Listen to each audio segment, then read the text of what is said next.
Welcome to the UK Niner podcast, part of the Across the Pond Sports Network. Now, here are your hosts, Matt Walker and Neil Baldock.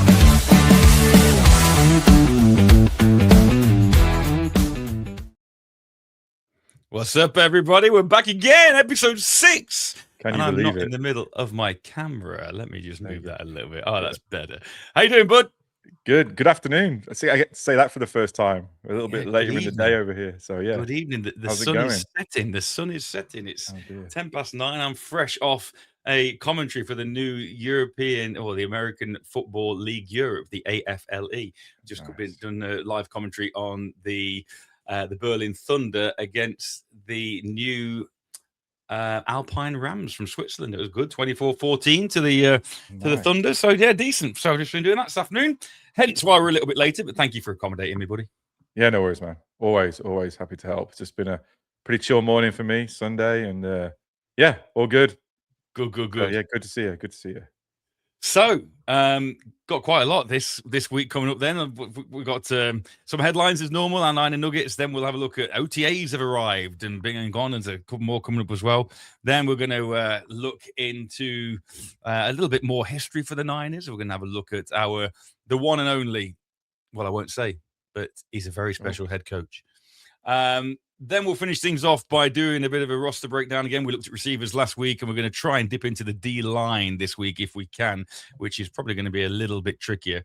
And also, since we're talking head coaches, my halftime treat for you this week, Neil, is blind ranking some of our previous 19 head coaches. Not all of them, but just some of them. So looking forward those to get through. Let's do it. Yeah. Okay, here we go then. It must be time for... First quarter.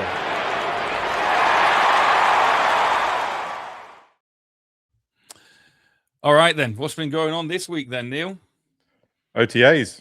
So pretty good. I know we're going to deep dive this a little bit more.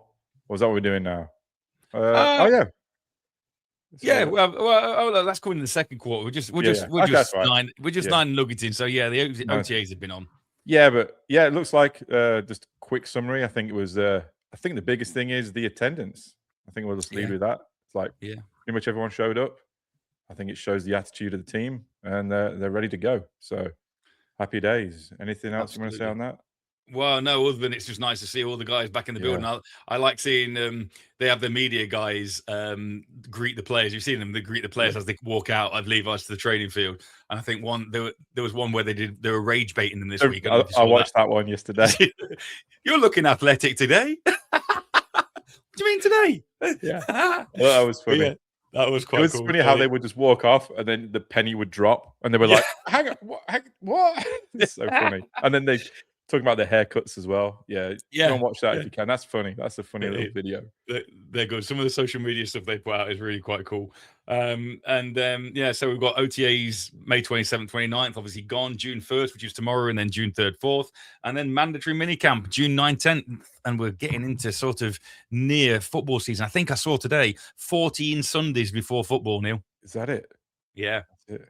Yeah, and they're going to do the roster a little bit early this time, right? Because of the international game. So yeah. It's a little, it's all good. Wow, that's coming up quick. Maybe I'll see if I can go to one of the Seahawk training camps. I've done that before. Yeah, drop in it's there. Fun. Yeah, I wear my Niners gear as well. Excellent. Well, you could record some stuff from there. And we can stick it on one of these. Yeah, maybe. It's always a good time, man. It's take a bit of flack from the players. It's all good.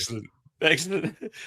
Real good one this week. The Dwight Clark Award has been given out, distributed, and I don't think it could have been given to a more deserving person, Neil. I don't know about you. Yeah, Carl Juszczyk, what a legend. I mean, I think they're going for leadership here, obviously, just the best of the best, right? He deserves it, and congratulations to him.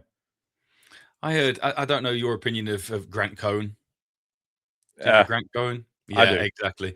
Did you? I saw an article or something that he put on this week. I think it was this week about saying the one person he would cut straight away will be Carl Juszczyk because he doesn't offer anything. He doesn't do this. He doesn't do that. He doesn't.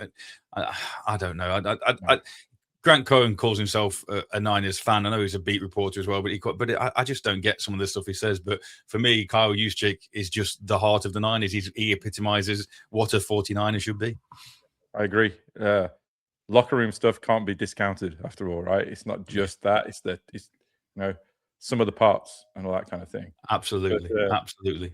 Yeah. And like you said, I think I've got a note here. This is the value to him. It goes beyond the statistics. That's So, yeah. No, absolutely. We both love him.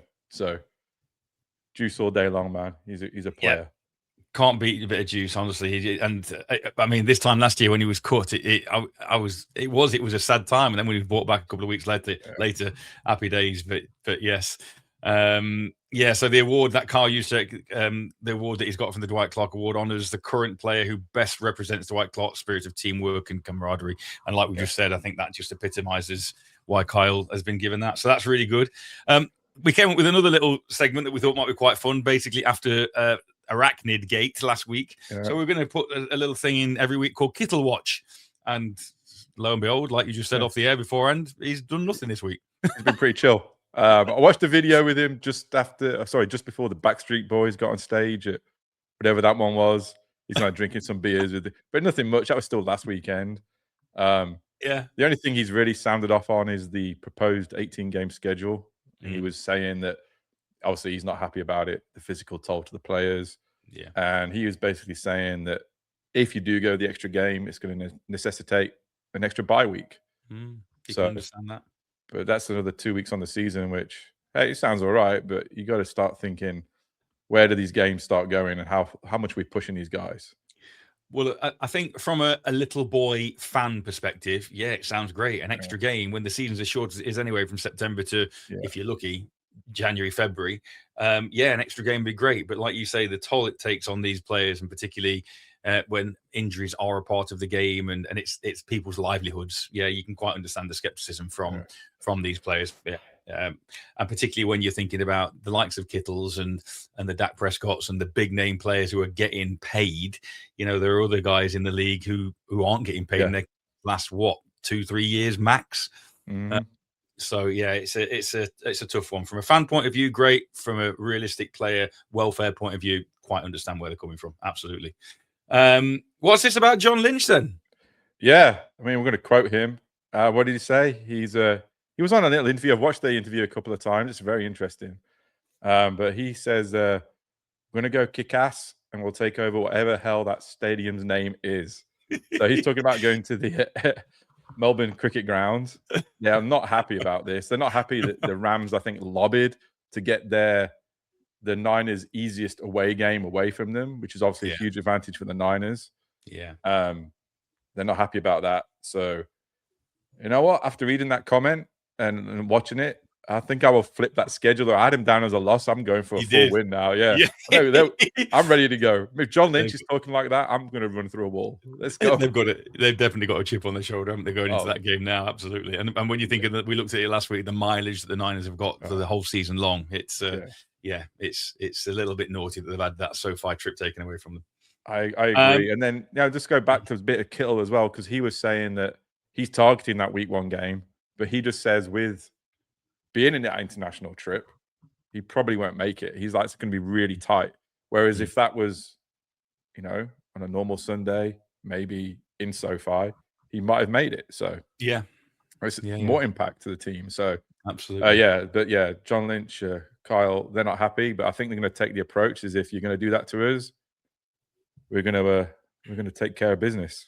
We're going to come out all guns blazing, and like we said, it's just such an important start to the season to come back in. And I say this with all respect to the Dolphins and the Cardinals, because they're still NFL outfits, they're still world-class players. But yes, we should be winning those. But how would an impact of a loss in Australia or just going to Australia impact that? So anyway, but we discussed that last week. That is huge.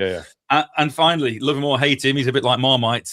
I personally love him. That Mac Jones has had his contract bumped a little bit, hasn't it? Yeah. Awesome, right? It just goes to show we're just trying to take care of that room, take care of his attitude. It's still backup money, but still, it's still money. And I saw a little thing on the news, I think it was yesterday. Someone just ranked him as the #1 backup quarterback to get traded for. So if there's injuries going around, right, the teams are going to be probably looking at him. Yeah. But I think we saw with last year how important he is to this roster, and I think he's been rewarded for it. And like you, I love him. I love his swagger. He's so cool. He makes me laugh. He's a dude. He is.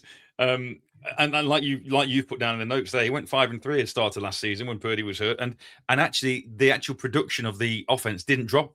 Now, whether you're going to then say that's because Brock's production isn't high enough and Max is, or whether Brock and Mac are very similar in that Kyle Shanahan offense, but whatever it is, the offensive production, with all due respect, as much as I know what you think of Brock Purdy, for those 8 games, we didn't really miss Brock.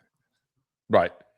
But then again, like, where would we you only got to win one more game, right? 6-2, probably take the division, right? So yeah. So you can say that, but we'll have to wait. We'll see. But yeah, I think Mac Jones, I think he's comfortable in his role. He obviously likes the Niners. He does. He wouldn't be staying. He'd be looking for a way out if he didn't.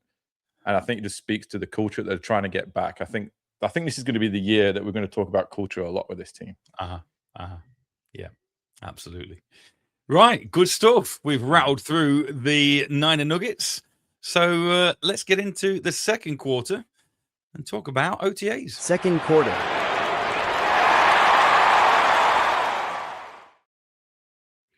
So yeah, usually around this time, OTAs and people get back to camp, there's usually some sort of drama, isn't it? Someone doesn't show up or someone doesn't do this or but like you said in the outset, attendance has looked really good. All the big names are there. Fred Warner's back on the field looking good, looking like Fred.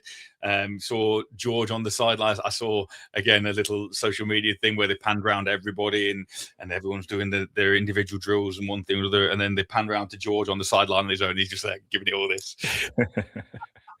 So yeah, real good start.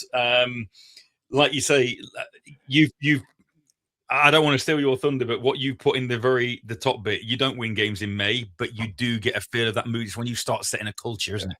I think that's what it is. I think that's what you're looking for. Like you said, there's no drama other than the Ayuk thing, which I think the Niners organization, everybody's he's gone to the side. He's no longer a distraction anymore. No. I think the veteran players and even Pearsall coming into that now, they're showing that. I think they're showing that as a team. They're saying, you know what, whatever goes on outside, we don't care. We're locking in, and this is when you do it. And yeah, you're right. There's no silliness going on, and yeah, it's really good. And I mean, we'll get to it, but I think go on then. What stood out for? Again, I know you've done a load of work on this, so I don't want to stand here just reading your stuff out. You're good. You're good. What stood out to you, buddy, particularly, from OTA so far? Well, I think the biggest thing is you see Purdy getting work. I mean, I don't know how many times I've seen that slow-mo highlight from the Niners with Purdy ripping one down to Evans.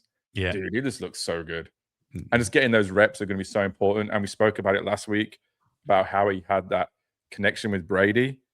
And obviously they're going to try and work on that. So I think that's really the biggest story coming into this is Purdy and Evans, right? I think it could be huge for Purdy. I mean, there's been a lot of talk this week about how he's only the 17th ranked quarterback in the league and so on and so forth. Whatever, dude. I think anybody would trade for him in a heartbeat. I think he's a top 7 or 8 quarterback easy, right? Statistically, he's not 17th. If you look at certain stats from last year, he's just not.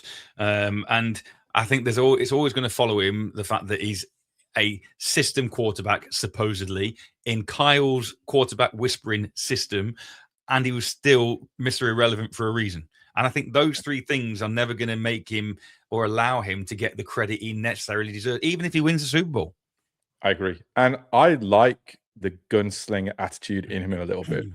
I like when he just goes for it, That's what he's paid to do, is go win games. I like his attitude.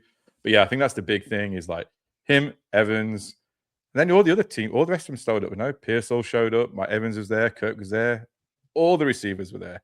So I think that's the biggest thing. And then a little bit of the running backs, if you want to talk that. But it sounds like McCaffrey and the 49ers are clearly worried about his workload. Yeah.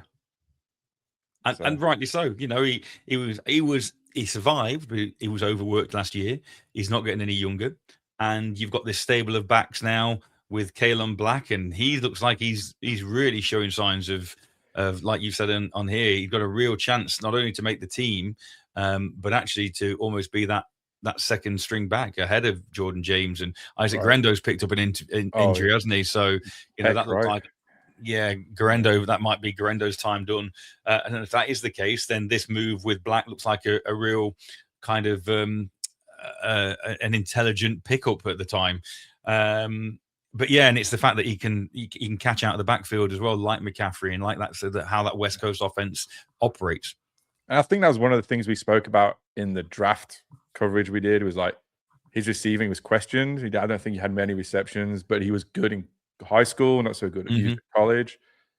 And we just said it's a bit of a reach, which still may be, but it looked like the number 2 with those injuries, he might be coming to him. And we'll see how it goes. I'm looking forward to him. And like, he was annoyed with a bit of the a few of the strays he was catching from the media and the fans. And again, he showed up and he's putting on a show a little bit.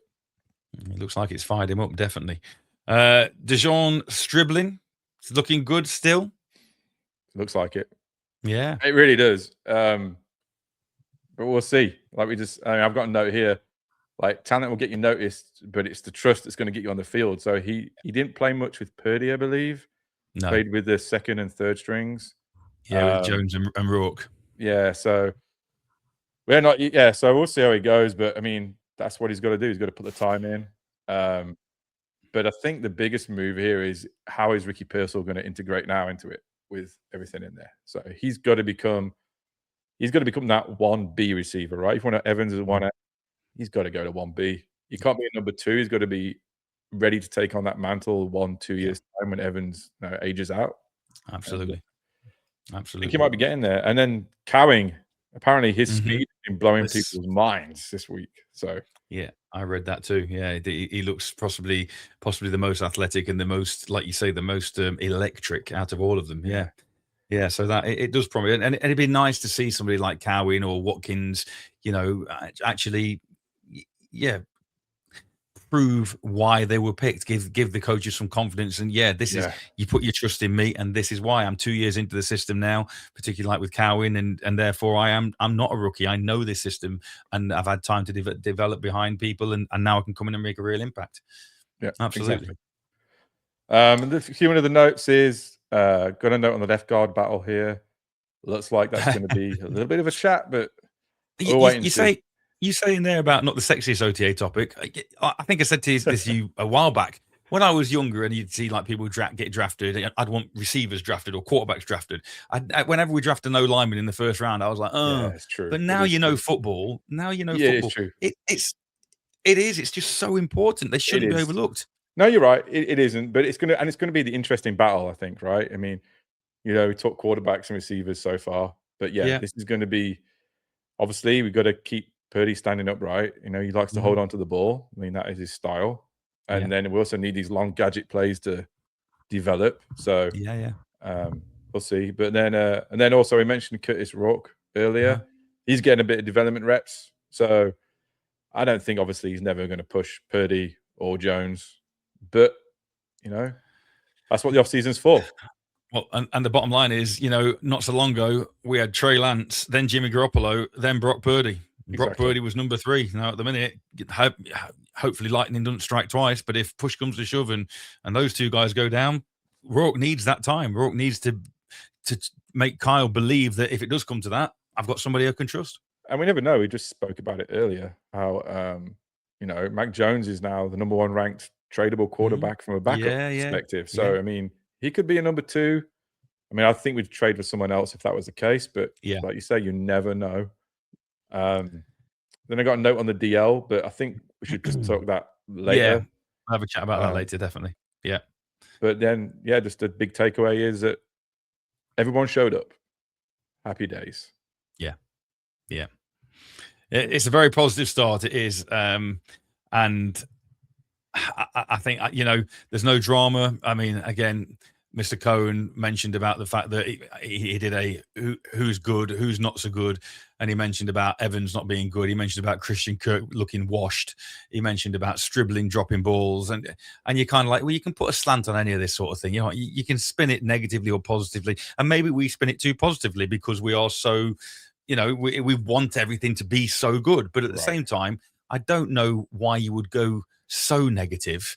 And like we said before, why you wouldn't trust the process and trust John and Kyle and everybody else in that building, that they've got what they want and the pieces are there. We still. Another bit of news I was going to drop in, actually. Did you see Nick Bosa was on the stand interviewed and they asked him about Joey?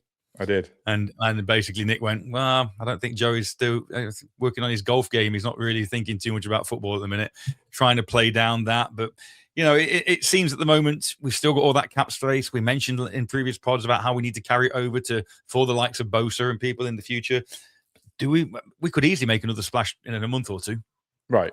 And you know what? There's going to be some cuts coming up soon anyway. Yeah. People got to make rosters. You don't know who's going to get. Things move around a little bit, especially when the practices start, training camps hit, injuries happen, trades happen. Yeah. So we'll see where we are. But I think the only way we trade now is like if someone goes down with an injury and we need someone, maybe there's someone. I don't know. We'll wait and see. But I'm pretty happy with the way the roster looks right now, man. Yeah, I like it. No. It does look. It looks promising. It does. It does. And like you say, we're faithful. Let's put our faith in Kyle and John, and like we do every year, and hope that the injury bug just doesn't derail another season. Yeah, agreed. Should we go on to some blind rankings then? Come on then, let's do it. Here we go. Okay, you can't wait, can you? Look at you. Here we go. It's halftime.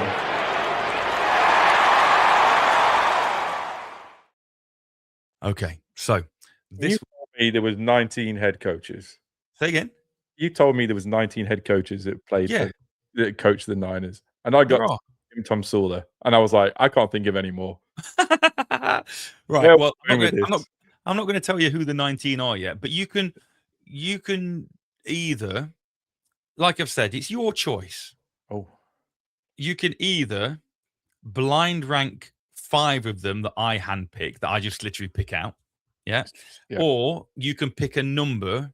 Yeah. 1 to, in fact, what we'll do, we won't do 1 to 19. We'll go like modern day. So we'll go back to literally the Bill Walsh era. Okay. Oh, okay. So then, and that means there are, from the Bill Walsh era, there are, I think there are 7. 1, 2, 3, 4, 5, 6. Oh, there are 9. Yeah, there are 9. Yeah. Okay. So 5 from 9 if you wanted to do that. I'll let you handpick them. Let's go. Oh, okay. All right then. Let's do this. Let's just go. Oh, okay.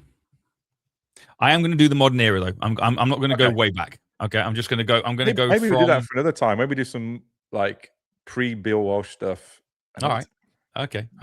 Right, here we go then. Here's your first one. I'm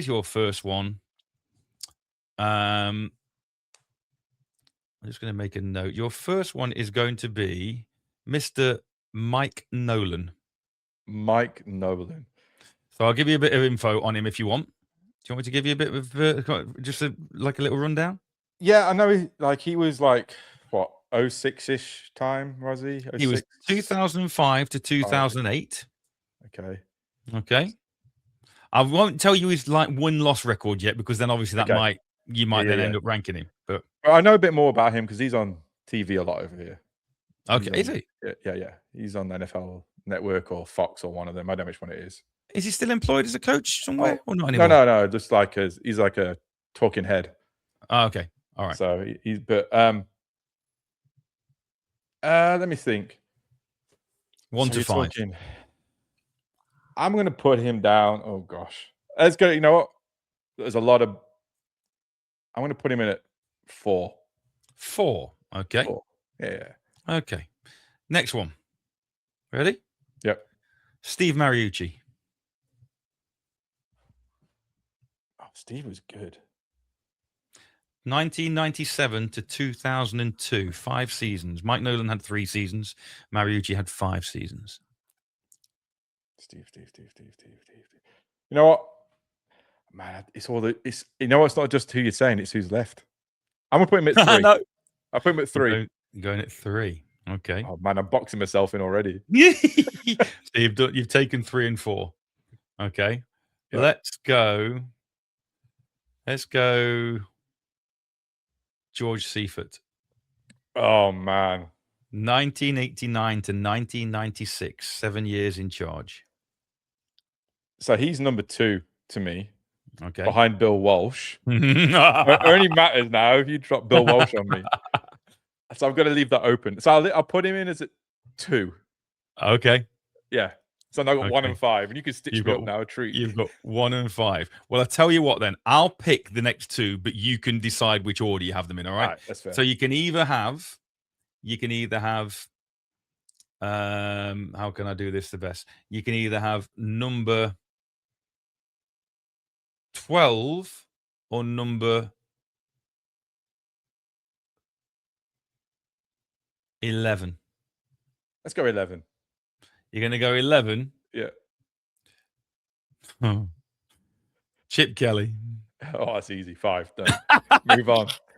That's the easiest one all day. Well, in that case, this is going to be because the other one that I picked out for you is the one and only Bill Walsh. Yeah. Yes.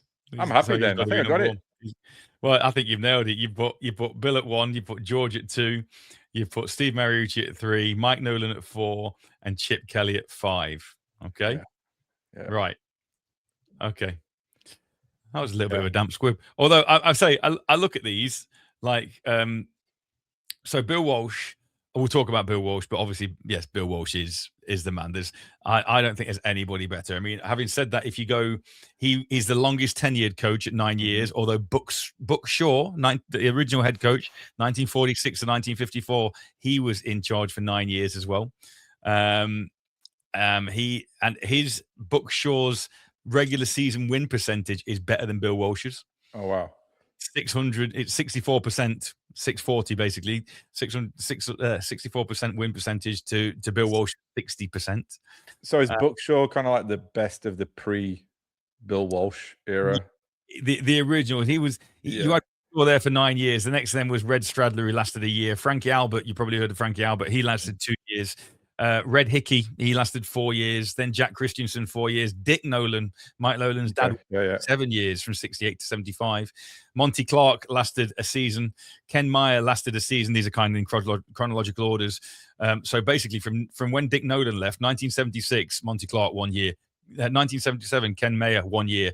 1978 for 9 games, Pete McCauley. 1978 for 7 games, Fred O'Connor. Then Bill Walsh arrived. Oh, okay. So it was those guys, and then obviously you've got Walsh, Seifert, Mariucci. Another one I should have dropped in there, really, Dennis Erickson. You think of some of these guys. I mean, after Steve Mariucci, you had Walsh for 9 years, Seifert for 7 years, Mariucci for 5 years. So you're kind of talking 21 years there with those three. Then Dennis Erickson arrived for 2 years. He went 9 and 23 in 2 years. Mike Nolan came in, lasted 3 years. He went 18 and 37. Then Mike Singletary came in. I was waiting for him to drop on the list, to be honest with you. So Singletary came in. He lasted 2 years, went 18 and 22. He got fired at the end, if you remember, with 1 game to go, and Jim Tomsula came in and won 1 game, the last game of the season. Everyone was like, Jim Tomsula, yeah. Anyway, he didn't get the gig next year because Jim Harbaugh then came in for 3 years.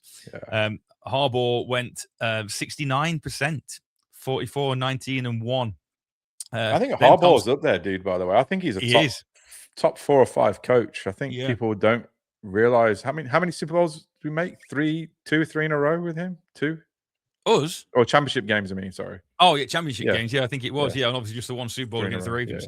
But equally, I mean, all the controversy, if you let go of it all, what he did at Michigan was brilliant. What he's doing at the Chargers now is brilliant. You know, he's a quality coach. He's proper coach. Yeah, old school. Then Tom Sula came back for 1 season in 2015, went 5 and 11, and we got rid of him. Then Chip Kelly, oh my gosh, 1 season, 2 and 14. Wow. And then it was Kyle from 2017 to now. Yeah. So I think you can look in there, you can see there's a definite correlation between stability and success. Yeah. You know what I'm saying? You said there's like 3 coaches over those middle years, and then obviously Harbaugh was there for a while, and now Shanahan, and because that culture's got to spread everywhere. It's not just on the field, right? It's everywhere. The practice facility, the medical, the off season. So absolutely good stuff. I enjoyed that. Yeah, nice one. They're fun, but I think I was a bit lucky. Yeah, it would have probably been better. It's difficult when I pick them because I know what I'm picking, because I've not just got 5 there. because I've got like a range. If I put a bit, anyway, it doesn't matter. Well, it's all good. It's all a bit of fun. All right, a bit of fun. Let's What move on, my friend. Hey, what we're doing next? we'll do uniforms. Third quarter. Oh, third quarter. Oh, not yeah. next half time. Oh, that'd be fire. Let's go. I'll do that one. I'm picking that one. All right. Here's a third quarter. Third quarter.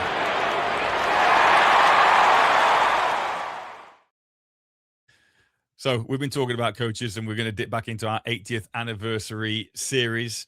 And really, like we said, and I threw him in there because you'd have been disappointed if I hadn't have done. But this is the man.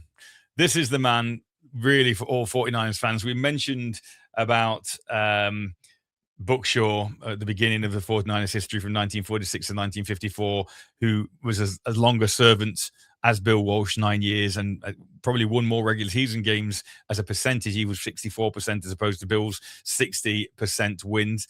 But Bill Walsh was the father of that West Coast offense, and he was the father of our dynasty, 3 Super Bowls in the 80s. And, what more can you say? If we're going to talk about, we talked about Joe last week in terms of the legend and the idol of a player. This is the granddaddy of the Niners that we know and love. Yeah.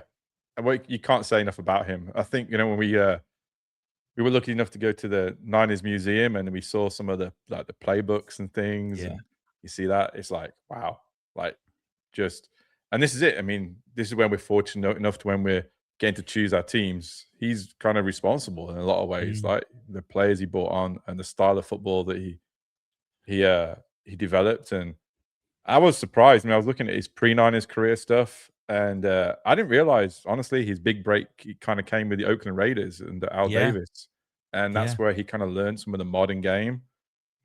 And then, and then Paul Brown hired him for the Bengals. That's right. Already there, he's already learning from some of the best. And then that's where he started to develop the West Coast offense. Yeah. And then he went from it really did decimate him when he thought he was going to get that head coaching job at the Browns, and he was passed over when Paul Brown retired. And he then moved on to San Diego and coached there, became head coach at Stanford. And he was really that dip out of the NFL from assistant coaching into head coaching at Stanford. And he was there only for a year, but that success in that year at Stanford really put him back on the NFL radar. And we picked him up in 1979. Yeah. And I think the surprising thing here is, and when you talk about someone like Bill Walsh, you go, oh, instant success. But it wasn't, was it? It was like he took over a 2-14 team and went straight 2-14 again. Yeah, he did. Yeah. And then that drafted Montana in that first year, 1979. And it was all about that. That West Coast offense was all about, it was intelligent football, wasn't it? It was out scheming, out thinking the defense rather than just that kind of power football. It was dink dunk. It was that high character, that high discipline. He valued precision and actually role fit, get a particular player to fit a particular role. So that whole idea about, you don't try and fit a square peg in a round hole. This is what I want. And they might not be the best player out there, but it's the best player for my role. Yeah, and that whole thing of the short pass to open up the run, the opposite way around of what it used to be. And NFL wasn't ready for it. And what was it, 1981 here? That's when they went. That's what we talked about the other week. 13-3 and won their first Super Bowl in franchise history, and also gave us the moment of the catch, right? So absolutely. Already seeing and again, impact. You talk about like 1981. I was 6. I think you were 5 in 1981. So we didn't know anything about it then. But the fact that it went on all the way throughout the 80s, and I say I said on the very first pod, my first memory of American football is Super Bowl 19, and Montana, Roger Craig, Wendell Tyler in the Super Bowl. I think yours is probably a little bit later, a tiny bit later. But we were just lucky to be able to come into the 49ers and American football when it was in its infancy in the UK in the night. We said this before as well. The Niners, the Bears, the Dolphins were the teams that got the most coverage over here because of how successful they were at the time. So I suppose in a way at the time we were kind of bandwagon glory hunters, but then you didn't really know about the lesser teams at that time. It's like jumping on the Man City bandwagon now or whatever, or maybe the Arsenal bandwagon now. But having said that, the fact that we've stuck with it as long as we have, through all those coaches we talked about, through all the Baron Years, the Chip Kellys, the Dennis Ericssons, all that sort of thing. I think, what I do feel very fortunate that we came in at a time where Bill Walsh was doing what he was doing with the Niners. Yeah, and then those Super Bowls that he won is, I mean, you're right. I think I remember one Super Bowl behind you, but you're right. I mean, they were on TV because they were winning, and that's thanks to Bill Walsh, right? And then, I mean, do you want to talk a bit more about the West Coast offense? I've got some notes on here, but go for it. Yeah, go. The whole thing, right? It's just like, it's just basically just keeping on schedule, treating the short pass like a run game, and it's just the whole slants. And of course, when you're talking slants, you're talking Jerry Rice, right? You're talking one player. So you had the perfect tandem in Montana, Rice, West Coast offense. It was just perfect. And it was the whole thing of timing over arm strength, spacing, accuracy, and there's yards after catch before it was even a thing. The original Yak brothers. Get the ball into the hands of your playmakers and let them take off. That's it. That was that's it. And then, that's helped Montana become who he was. Because we spoke about it last week when we spoke about him. He wasn't seen as the prototypical quarterback back then. No. And so he dropped to the third, and there we go. But like you said, it was like poetry in motion. It was everybody had to be at a certain point at a certain time. It was timing. It was almost artistry. You put in here about the fact that the quarterback's feet were tied to the route concept of the receivers. So 3 steps, 5 steps, drop, hitch, throw, bang, and the receiver's exactly where they need to be when my feet have done that particular process. I saw one of the many documentaries I've watched over the years with it, and there's an interview with him where he talks about, because he was a real fan of boxing as well, and he talks about wanting to imagine playing football like you're a boxer, being first to the punch, actually being one step ahead of your opponent and making sure that you get the first punch in there, obviously metaphorically being that on first down, on second down, getting the ball to where you want it rather than being dictated to by the opposition. And like you said, it's all about being on schedule. And American football in general now is all about on first down. If you go back 3 yards on first down, you're all of a sudden you're behind the chains, you're off schedule, you've got to adjust. So the timing of this West Coast offense and the way that the intricacies of it and the way he designed it, we do this for that to happen, for then that to happen, for then that to happen. And when it was orchestrated with the skill, with the players to fit the roles, like you've said earlier on, that's why it was just so sweet. And NFL defenses didn't know how to handle it at the time. Like anything, it's a copycat league, and that's what the majority of teams do these days, isn't it? It is. And I think, right, I mean, I've got notes on here again, like he popularized the idea of going in, scripting the first 15, 20 plays or whatever it is. Yeah. So he, like you said, he sets up this to set up the 7th play, the 12th play, keeping the, he runs, left, and suddenly whatever it is to the right, and people watching now, like that's the standard. That's how people do it. Yeah. Then we talk about, and then his standard of performance is just off the charts, and the details, and and like we said before, we're talking about it earlier about culture. Like this guy, that's all he was about. And and then do you want to go through his coaching tree now? I mean, that's that is just ridiculous. Just glancing down there, like you say, directly or indirectly, the coaching tree. Obviously, the George Seifert is the obvious one, but then for more modern day, Mike Holmgren, Mike Shanahan, Andy Reid, John Gruden, Brian Billick, Gary Kubiak, Kyle Shanahan, Sean McVay, Matt LaFleur, Mike McDaniel. And like you say, like you put on that one, that last sort of 7 or 8, if you like, that is the modern NFL. That is where everything in the coaching world comes from. It is. Crazy, and you can see those coaches now, they're changing it. They're going to a bit more heavy set stuff, right? Some of especially the Rams going for their more 3 tight end stuff. However, it's still got its roots in this. Yeah. It's all about, Sean McVay knows the full plan for probably the first quarter. He knows what he's doing, right? That's right. So it's all trees down from this. But he's the modern NFL traces their roots back all the way back to Bill Walsh and when he came into the Niners, which is amazing. I love that line that you've written there. he wasn't just a great coach. He was one of football's great architects. He changed the game. Like you say, he changed the game. He turned a 49ers perennial struggling team into the team of the decade in the 80s. He developed Joe Montana. He built a dynasty. He changed offensive football and created a coaching tree that still shapes the league today. It's just incredible. Absolutely incredible. And then just go through those last few things that you put for the 49ers. That's just made my spine tingle. Which bit? The Montana bit? Yeah. So yeah. So I kind of hear like I was kind of like Montana. He was the face, and he was like we speak about all the time. Yeah. Rice, the greatest ever. Mm-hmm. We talk about a lot. We'll probably talk about him in the future because what a player he was. Uh-huh. But Walsh, he built it. It's his house, right? He knows what he was doing. It's the paradigm shift that the NFL needed, and we were just lucky to be on the recipient of it. We were as Niners fans. Absolutely. And like you said earlier on, that I mean, he after he finished coaching, where is it? After he finished coaching, he was rightly inducted into the Pro Football Hall of Fame back in 1993. He died in 2007, but we talk about him now. We'll talk about him forever. Just his influence. Worked in broadcasting for a little bit. Went back to Stanford from 92 to 94, and then came back to the Niners in the front office.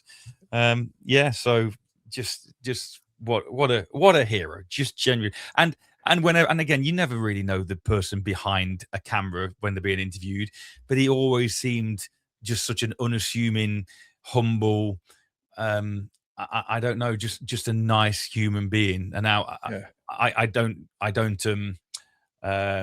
doubt that he was a hard taskmaster. I don't doubt that his expectations, his standards were sky high. But he almost just, whenever I saw him, he reminded me of a granddad. But I think you touched on it there. It's standards, right? It's expectation. I think that's where he differed. It was like not just lining up; it's where you line up, when you line up, like what's going on. Like you said, and that's the stuff. Like right now, when I see my kids getting coached in football, it's the same stuff, dude. They're like you go to the nth detail on everything. Yeah, it's not just as chaotic as I imagine people think it from the outside looking in. Yeah, this game is like it's like chess. Yeah, it really is. It is. It's like they call it obviously like a strategic war almost, don't they? But then aligned with chess. In the game I was commentating on earlier today, you're talking about clock management and why you're running a certain play here because you're thinking about 6-7 minutes down the line and the opportunities that you might give back to the other team if you don't do a certain thing. So it is just so strategic and so balletic in a way, the way that like you say that things have to be structured and everything done for a reason and at a certain time in a certain way. And on the flip side of that, he balanced that with this sense of humor as well. I don't know if you remember the Pontiac Silverdome for Super Bowl 16. The team arrived and he'd got there first and he was dressed as like a bellhop. He was like at the stadium taking all the players' bags, as they're arriving to the stadium for the Super Bowl. So even in that sort of pressure situation, he'd still got that balance of keeping the guys loose as well. Yeah. I mean, just like you said, just a legend. And then we're going to talk about a lot of legends on this, and this was a good one. We've hit 2 good ones already, man. I've got a lot more to talk about. This is I was going to say the opposite. The thing we are blessed with the fact that we've got loads more to talk about, haven't we? That's the thing. We've got it. Yeah, we could keep doing this for years in terms of the Niners and the heritage and the 80th anniversary. So we'll look forward to a lot more of those. All right, bud. Here we go then. Let's go on to the fourth quarter.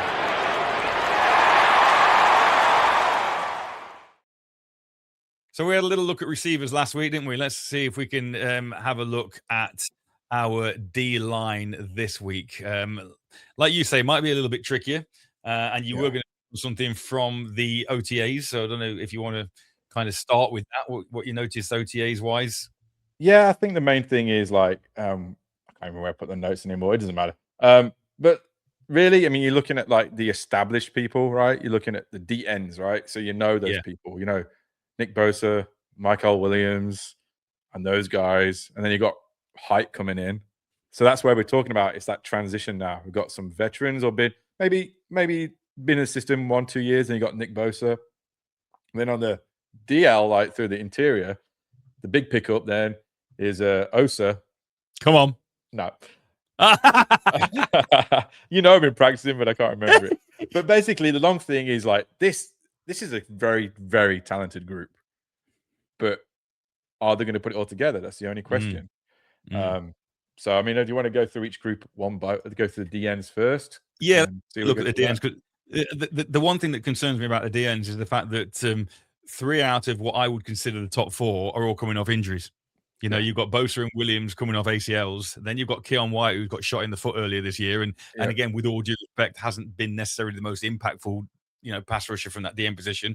Romello Height looking really good again, at OTAs. He's turned some heads as well, but he's still a rookie and he's going to be raw.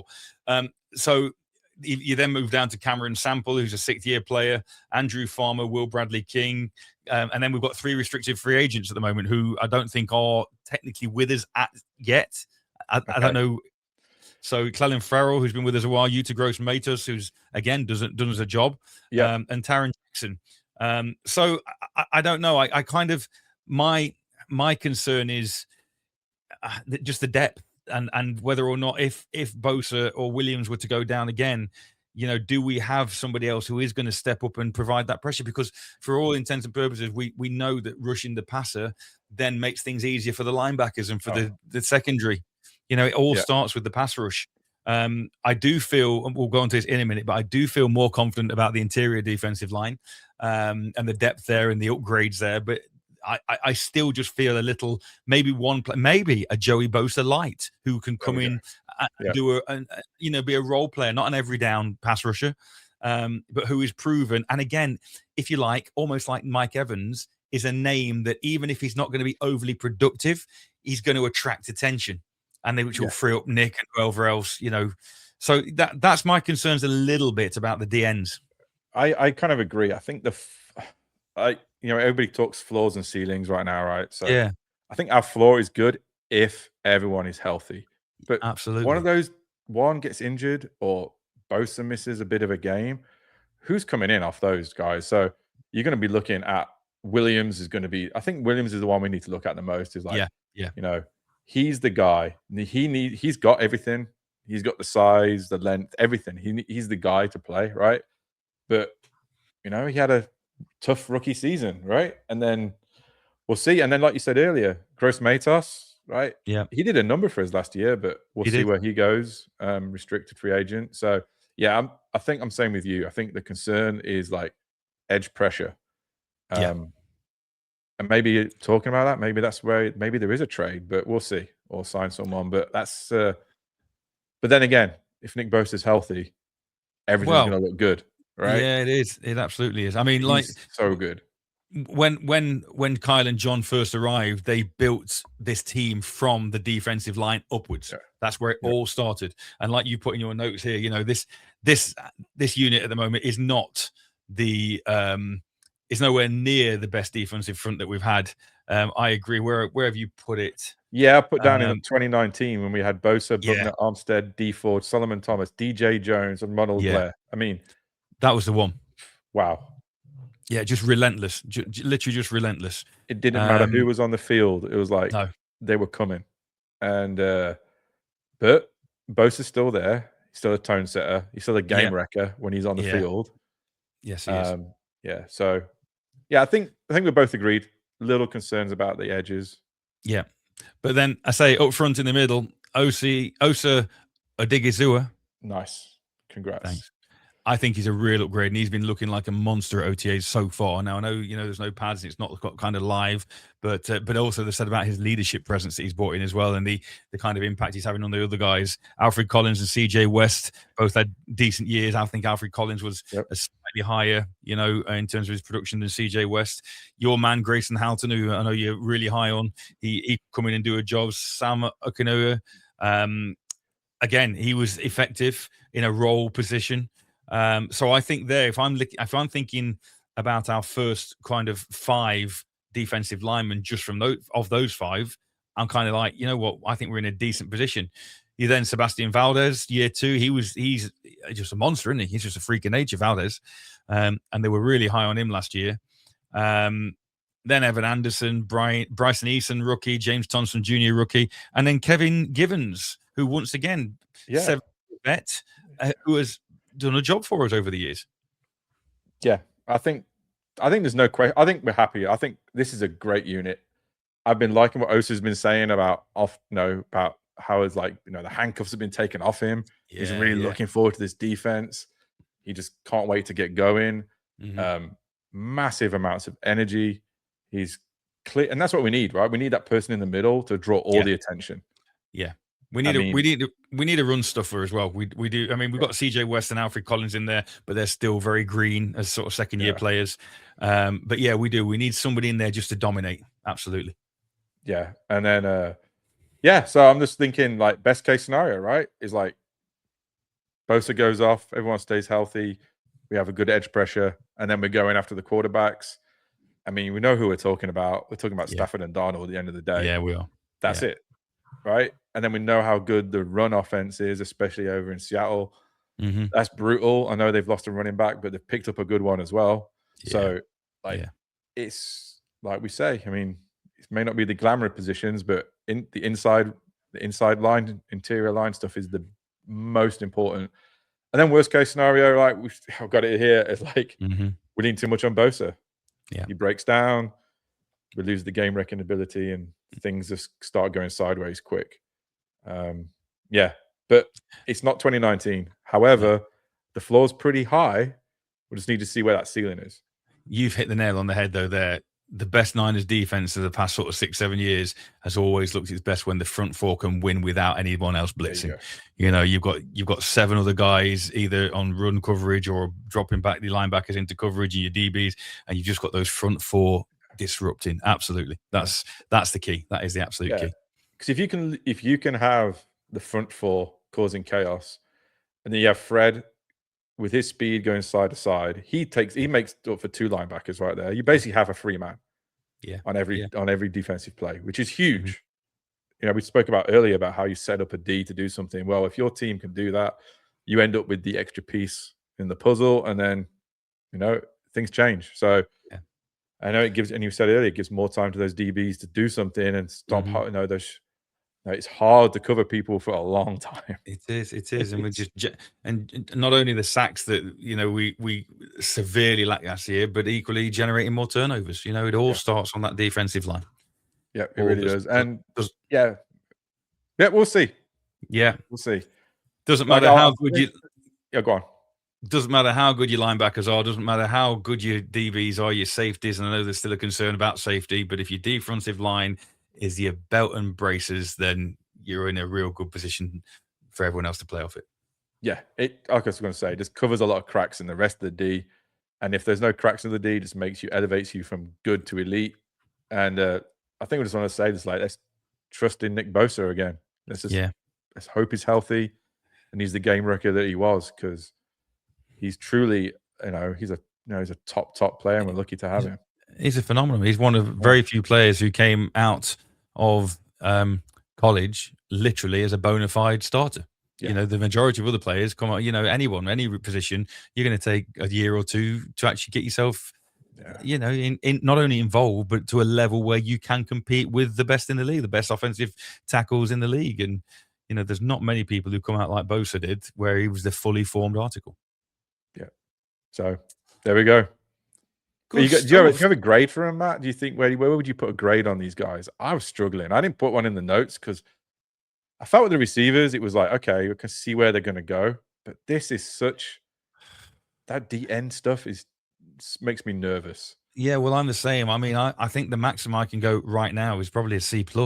Yeah. I don't think I can go. I don't think I'd be comfortable going any higher than that. And I suppose that then worries me when I think that's, like we've said, that's where you kind of start building your team from. You're building your identity and your roster from it. And if we're building on a platform of a C+, and we're hoping that people avoid injury, I know it can be tricky. I think you got it. I think it nailed on here. We got Romello Height and Grayson Holton as like rookies. They're the guys right there. They've got to make an impact. Yeah. Michael would have made more of an impact, or was making an impact. He would. He, like you said, he's got all the tools, and he was beginning to develop. It's just that damn injury bug and the non-contact ACL injury that just bites you in the backside every time. But things could change real quick, right? Bosa Williams hit the ground running. Height's a little good. Right? There's no injuries, and then suddenly we're a B plus, A minus before you know it. Yeah. Absolutely, 100%. But it's an interesting one to debate. Particularly like we say. And the only reason I kind of picked this week was the fact that I like that John and Kyle have always, and with Kyle being an offensive coach as well, but John obviously very much safety that he was back in the league. They've always wanted to build their teams around this unit. So I thought, well, I know we did receivers last week, but let's start from the ground up and do what John and Kyle do. I like it. Yeah, this is going to be the one to watch. I really do. Yeah. Good work. Right, good stuff. Blimey, 55 minutes already. Time flies. Jeez, man. Well, I think we're not far off there, then, are we? Let's just see if we've got anything more sneaky around the corner. Overtime.